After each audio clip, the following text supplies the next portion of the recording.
Hi, and welcome to Board Wrap-Up. Hope your summer's going well. The Ponca City Board of Education met for their July board meeting, and Dr. Pennington, our special guest, as always. How's your summer going, Dr. Pennington? Well, it's been busy, as we try to get all the projects we need to get done to get ready for the start of a school year, I think that if we were a reality show, Right.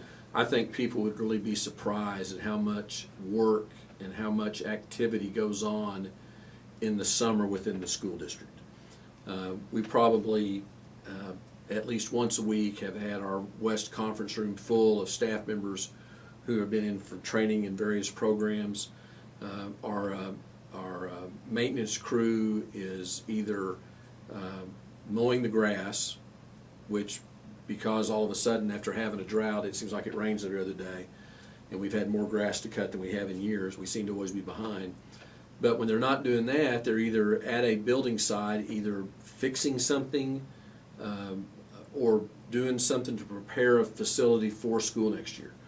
One of the big projects we've had is we're moving our Teen Mom program from the First Baptist Church to the Butterscotch building that's behind Roosevelt.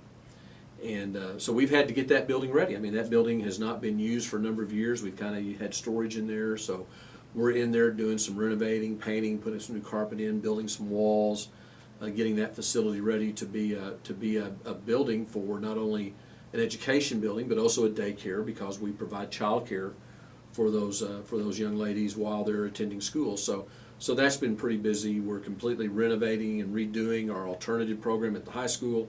In fact, we have a training going on today with the teachers in that program and the software program that's the backbone of all that. So we just have lots of things going on. Last week I was in Washington, D.C. for a legislative conference, opportunity to talk to our members of Congress about federal legislation, how it's affecting our schools. And I also had a chance, that was a little unique experience because of this new position I have in the AASA, had the opportunity to meet with two of the commissioners from the Federal Communication Commission and talk about E-Rate, which is the program that really allows us to do all the things we do technology-wise. The reason we have one-to-one initiatives and the reason why we have iPads in our schools and what makes all that go together is been allowable for us because of E-Rate. Otherwise, the cost would just been so prohibitive we wouldn't have been able to do it. So it's just been busy.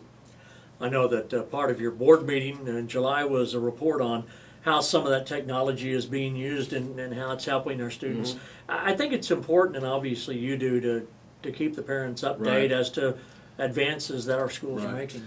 Well, we had a presentation last night from our iDesign team, and what that team is, we have groups of teachers from every school in the district that are kind of put together by grade levels, and they're designing project-based learning activities for students. And we had a presentation last night from a first grade teacher at Lincoln, a presentation from a middle school teacher at West, and then one of our teachers at East. And they talked about how they're incorporating technology into what they do.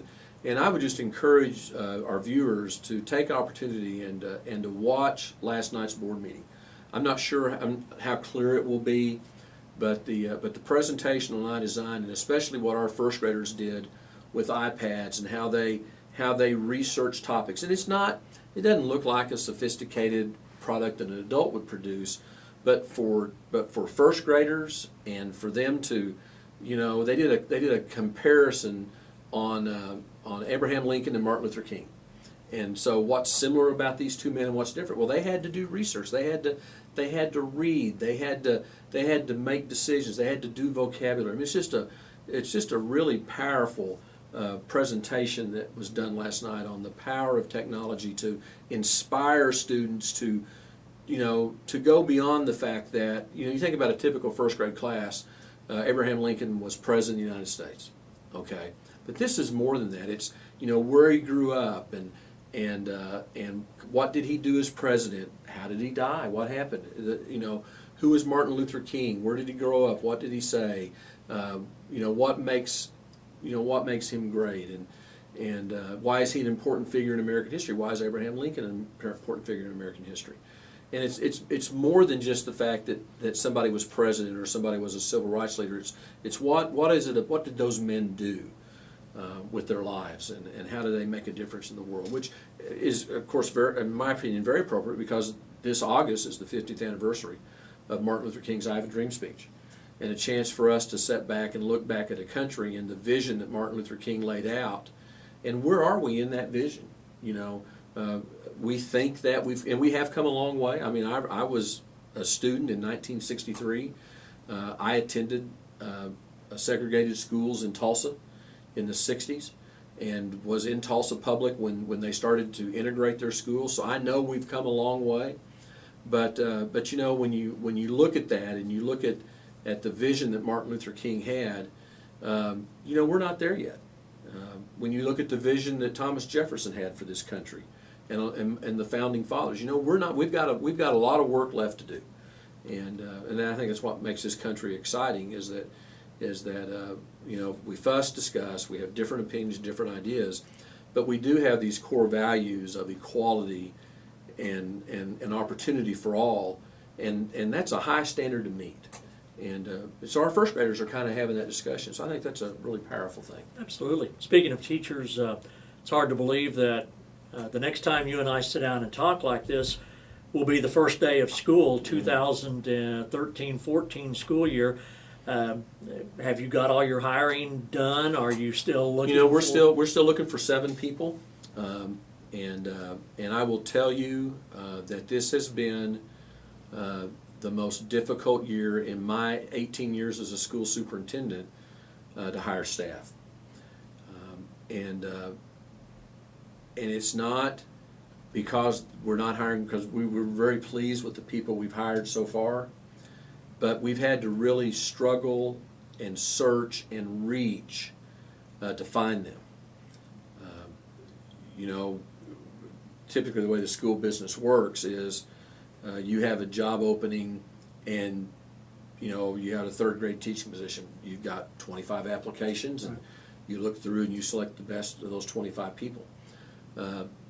Our reality this year has been that we have 5 applicants, and you know, we call and schedule an interview, and that person's already taken a job someplace. So it's been very difficult. For the first time in my career, you know, we're locking people down, and by what I mean by that is, typically, you know, we're 3 or 4 weeks before school starts. If a teacher in a normal year, a teacher would come in and say, I've been offered a job into the school district, and we just say, well, we appreciate what you've done for us, and any way we can help you in the future, and then we go on down, and we've got a nice applicant pool, and we just hire somebody and we go on. But this year, in the last couple of weeks, we've had 3 or 4 phone calls where we've had to tell people, we're sorry, we're not releasing you. As of June 18th, you've been under contract to us, and we're not releasing until we find a replacement. And which makes it very hard on the individual, because a lot of them have extenuating circumstances. Maybe they've got a parent that's ill. Maybe they've decided to get married, remarried, get married for the first time, or get remarried, and the person that they're in love with lives in Oklahoma City, and so that's a tough deal, and it's not been very pleasant to say, but you know, we're not sure that we can secure someone who is at the same caliber of the person we're leaving, and we just lose it, and we can't do that. Teachers have a period of time, basically, you know, they have until a certain date in June that they can resign, and there's nothing we can do to keep them here. But the law gives us that authority after June 18th, that they are legally under contract to us until we release them. And so we're exercising that option, and as I talk to school administrators across the state, more and more of them are doing that. We've had a very difficult time finding high school science teachers. We've had a difficult time, an impossible time almost, with speech pathologists. Last year we had to contract with a company for somebody to provide speech services, and we've had no luck filling that position, so we will contract for speech services again. And if we were to have any of our speech pathologists resign now, we'd have to contract again. And of course, the difference, you have to kind of, so you didn't accept a net resignation from an elementary teacher, but you're talking about a speech path. But the only way we can hold them is if they're going to continue in education. If somebody's going to resign and go to work for a private company, then we can't do anything about that. But we can keep somebody from going to another teaching job within the state of Oklahoma. We can't prevent them from going out of state. And we've lost some teachers this last week. We lost Ricardo, our choir teacher, who did a tremendous job for us. He's going back to California. That's where his girlfriend is. That's where he's going to go back to. So those kind of things we can't stop, and so it's difficult. And so we've got 7 slots available. We are trying the best we can to fill those. I can't imagine we won't fill them, but I think that's a very real possibility. And I've had conversations with superintendents across Oklahoma about, so what are you going to do if you don't fill this position? We've never been in that spot before. I've had people ask me, well, why? What's different? Well, I think there are several things. Number one, we've talked on this show before about the financial condition of our schools and the fact that Oklahoma's had the 3rd largest cut in the country in what we spend on public education. So we're starting to see the effects of that. Our teachers have not had a real pay raise in 5 years. You can't expect individuals to continue to go into a profession where they see no change in the salary structure. There's always been a gap between us and our surrounding states, but that gap is getting wider. And so you have more of our graduates who look and see that they can go to Arkansas, Kansas, New Mexico, Texas, and make more money. And so they're taking advantage of that. But the other thing, and I think this is the biggest key, is that fewer young people are going into teaching as a profession. Now, there's lots of reasons for that. One major reason is because you just look at what women do today compared to what women did 35 years ago. Because we've got more equality in our system, that Thomas Jefferson, Martin Luther King dream about equality, we're starting to see gender barriers come down. And so we have more women that are going to medical school, law school, dental school, going into the business profession, becoming accountants and hedge fund managers and all those kind of jobs that have been traditionally held by men. I think that if you look at the med school applicants at the University of Oklahoma, they're pretty even male and female. In fact, there may be more female doctors candidates than there are male candidates. So that teaching as a traditional career for women, those other careers have opened up. They've gone into that. But the other part of it is you have to ask yourself again, why would somebody teach? We're in a model now that says that if kids don't do well in school, it's the teacher's fault, and we're going to hold you accountable based upon student test scores. If it's not the way we want it to be, an arbitrary figure that's pulled out of the air, then you're going to get sanctioned, and we're going to fire you, and we're going to do this, and we're going to do that. And I think that young people have looked at that world, and they look at what's going on, and they've kind of said to themselves, maybe I think I might want to teach, but I can do other things that will pay me more money, and I don't have the same amount of pressure. I don't have the same amount of stress. I can be creative in my job, and I don't have to be responsible for as much as we're asking teachers to be responsible for. And I'm concerned because we had a number of retirements this year, but we're going to have more retirements next year, and we're going to see an increased number of retirements for over the next 10-year time period as the baby boomers leave the profession, as they go on into retirement or go on to other things. And so we're going to have a lot of positions open, a lot of opportunities, but we've got to be competitive. We have to be competitive with what the job is.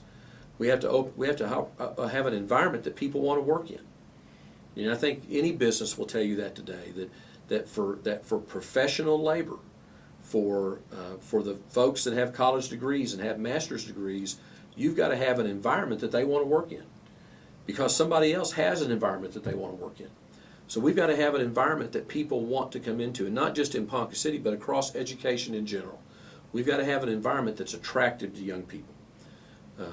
And so we've got to have an environment, but you've also got to have a salary that's competitive. Anybody that goes into education knows that there are other fields that pay better. But you've got to have an occupation. You've got to have a pay structure that at least is somewhat competitive with what other individuals that have similar levels of education make.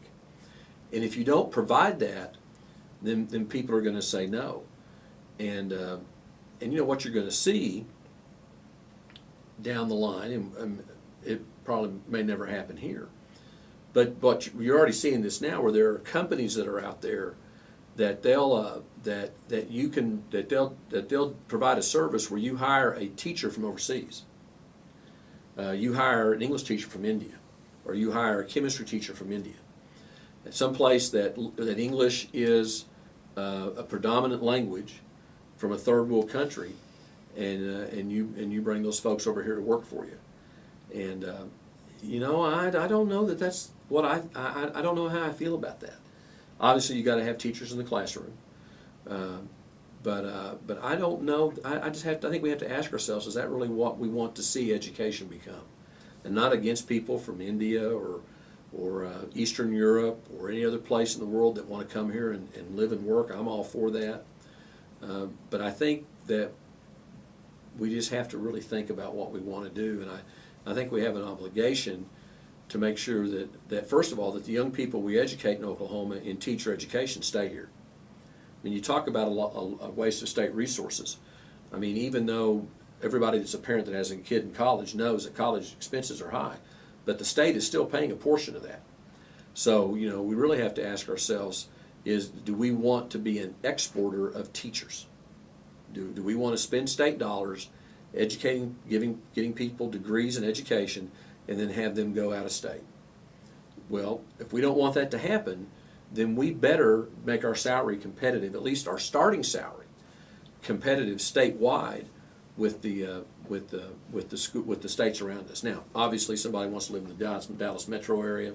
You know, we can't compete with that. Doesn't that start with the state legislature, though? And that gets us back to, it's almost like you take 2 strides forward, but you go 3 strides back. Yeah, it is. It is about the legislature, and it is about their commitment to public education, and you know, and look, and I've said this before. They're in a tough spot. Sure. You know, we're in a state that is very proud of the fact that our taxes are low, and that's, you know, there's lots of things for a state to be proud of and to strive toward, and that's okay. But we have to ask ourselves, you know, either somewhere along the line, either we have to come up with new revenue, or the legislature has to really take a hard look and say, okay, so what really is the important things for us to do as a state? And what are some things that maybe we don't do as a state? You know, it could be that the state decides we don't offer 4K anymore, that we do away with 4K programs.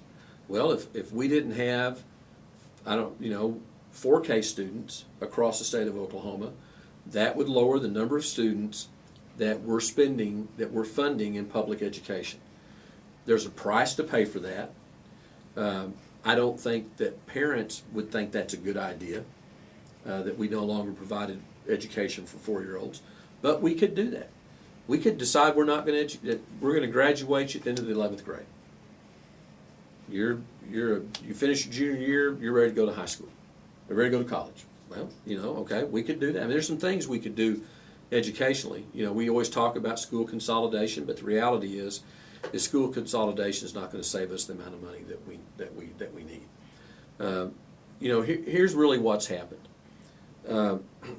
You know, the state appropriation this year was the largest in state history. So the revenues of the state, if you just look at dollars, is more than it was when the recession hit. But yet education funding is 20% less. It's probably 18% less now.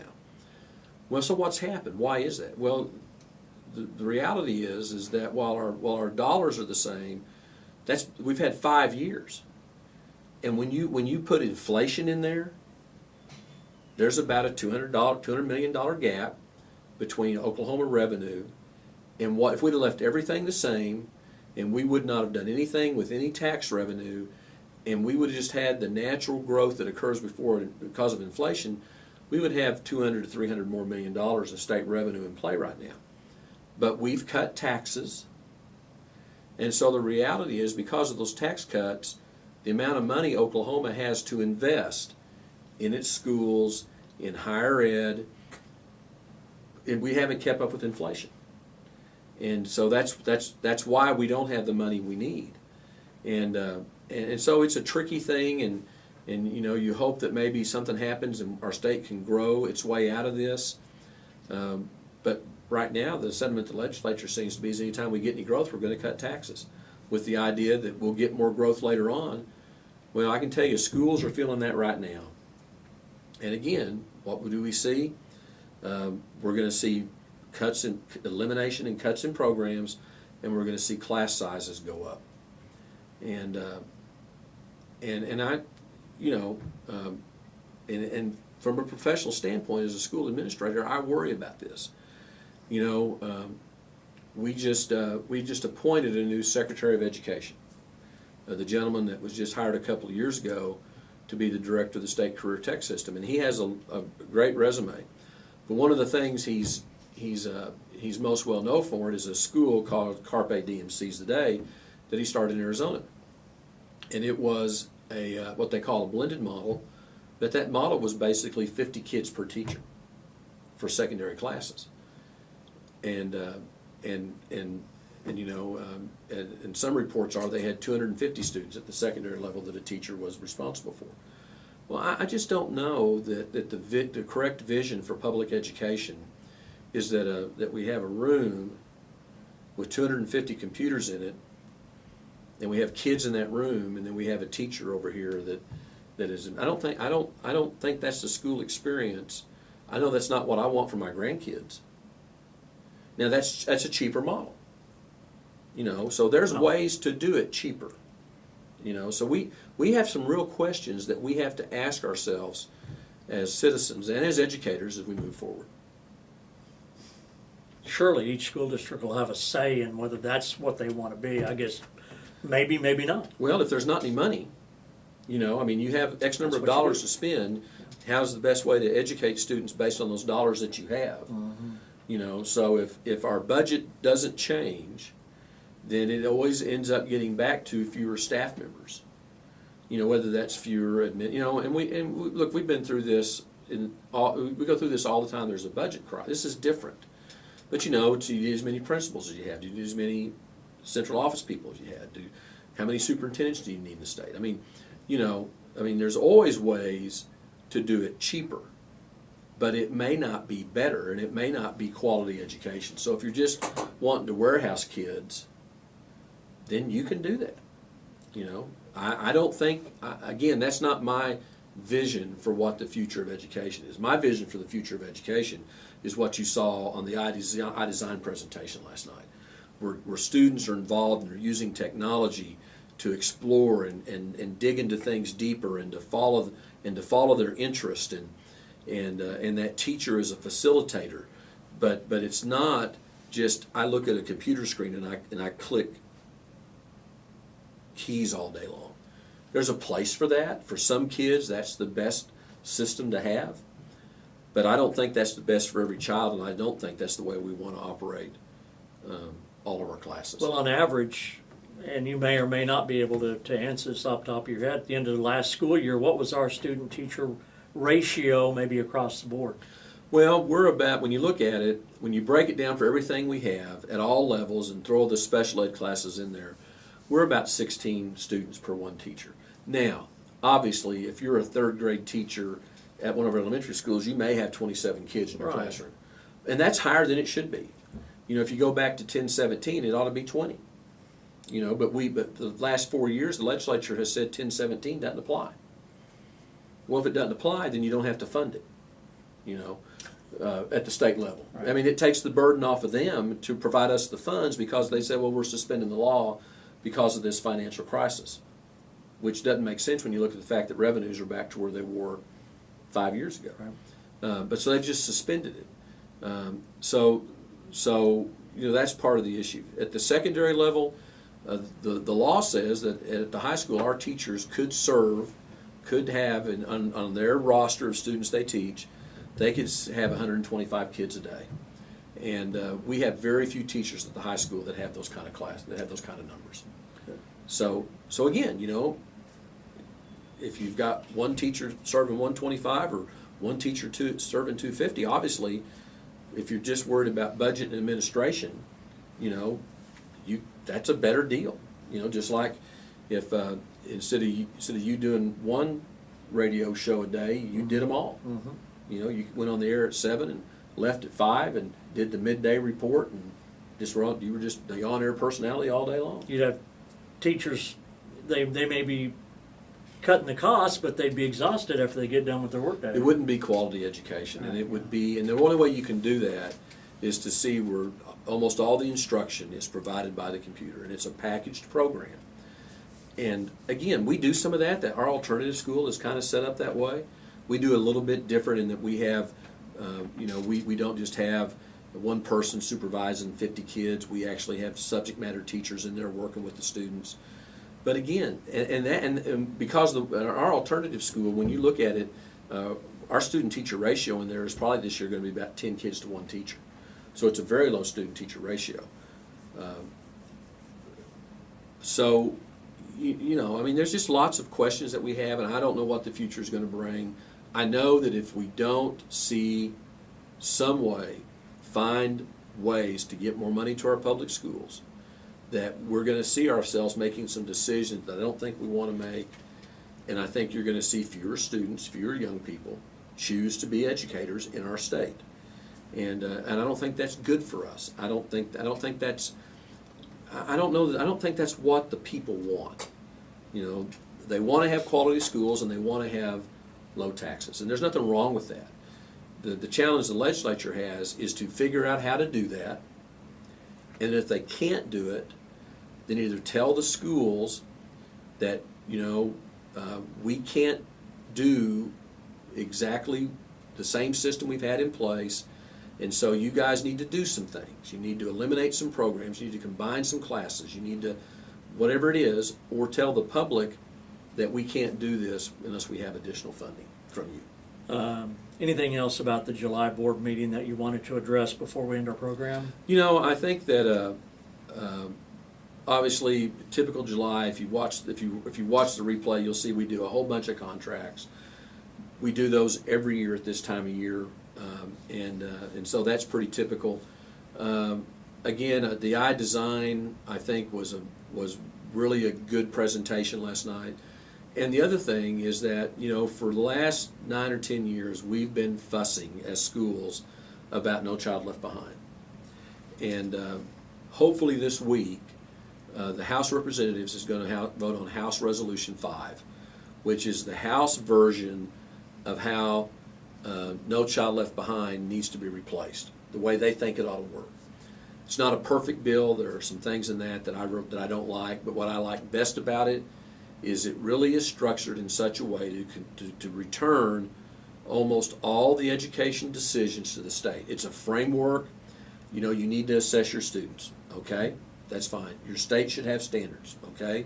That's great. You need to have a teacher evaluation system, okay? That's good. If schools don't meet the standards that you have set, they don't meet performance targets, then you ought to have some type of intervention model, but you decide what that is. And so we think that from a national perspective, and again that goes back to my role with AASA, we think that's a great plan, and so we're very supportive of that, and hopefully we can get off high center because it's been 6 years now since ESEA, which is kind of the other name that No Child Left Behind is known under, has been reauthorized, and so because of that, this administration has been able to make their own rules. They should do what they want to do, and we want you to do this, and we got a carrot out here, and if you do that, and it's basically national education policy by the executive branch only, and Congress needs to do its job and step in and make some rules and lead the way, which is what they're supposed to do. Of course, it's pretty dysfunctional up there right now in everything, and that includes education. Good to see you. Have a great finish to your summer. The next time that Dr. Pennington visits with you, it'll be after the August board meeting, and that's the Board Wrap-Up Show.